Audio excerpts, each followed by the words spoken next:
I began to use the phrase in my work, white supremacist capitalist patriarchy, because I wanted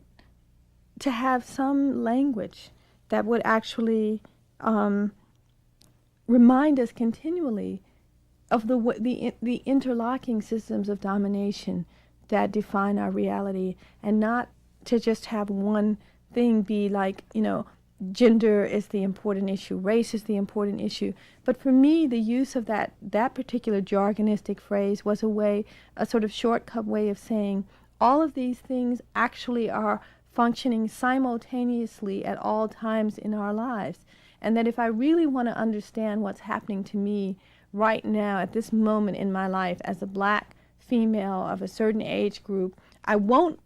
be able to understand it if I'm only looking through the lens of race. I won't be able to understand it if I'm only looking through the lens of gender. I won't be able to understand it if I'm only looking at how white people see me. I mean, one of the to me, an important breakthrough I felt in my work and that of others was the call to use the term white supremacy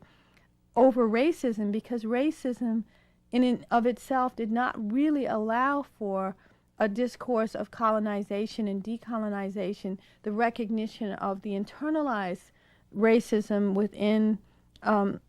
people of color. In my classroom, I might say to students, that when we use the term white supremacy, it doesn't just evoke white people, it evokes a political world that we can all frame ourselves in relationship to. And I think that I was able to do that because I grew up, again, in racial apartheid, where there was a color caste system. So that obviously I knew that through my own experiential reality, that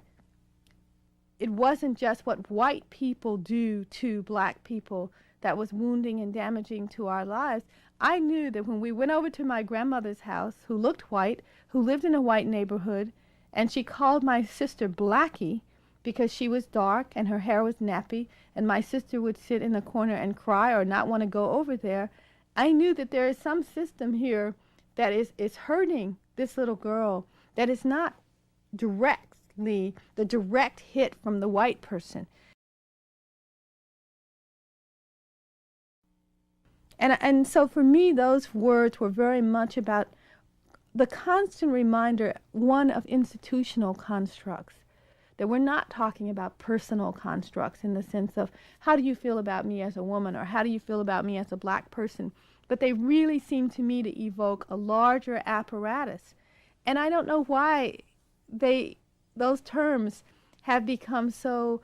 mocked by people, because in fact, far from simplifying the issues, I think they actually, when you merge them together, really complicate the questions of freedom and justice globally, because it means then that we have to look at what black people are doing to each other in Rwanda. We have to, and we can't just say racism, what have you. We have to problematize nationalism beyond race in all kinds of ways that I think there's a tremendous reluctance, particularly in the United States, to have a more complex accounting of identity